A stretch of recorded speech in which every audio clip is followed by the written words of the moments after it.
Imagine you borrow $10,000 for a business. A year later, you pay back more. That extra cost is interest. But who decides that rate? Why does it change? And why does it impact your rent, your job, and your groceries? At its core, an interest rate is simply the cost of borrowing money. It is like paying rent to use someone else's cash. Banks also pay you interest on your savings, but they charge borrowers much more. That gap is how they make their profit. There is simple interest, calculated on the original amount, and compound interest, which grows on the total balance over time. While banks set individual rates, the most important rate is the benchmark set by central banks like the Federal Reserve. Think of the central bank as the source of a river.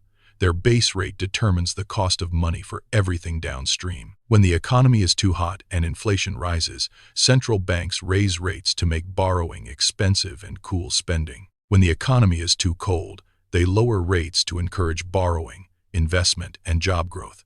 It is a balancing act. These decisions hit your wallet directly.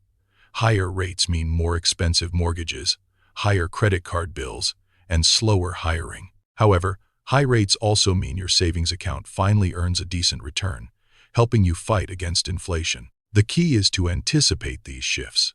When rates are high, lock in fixed loans.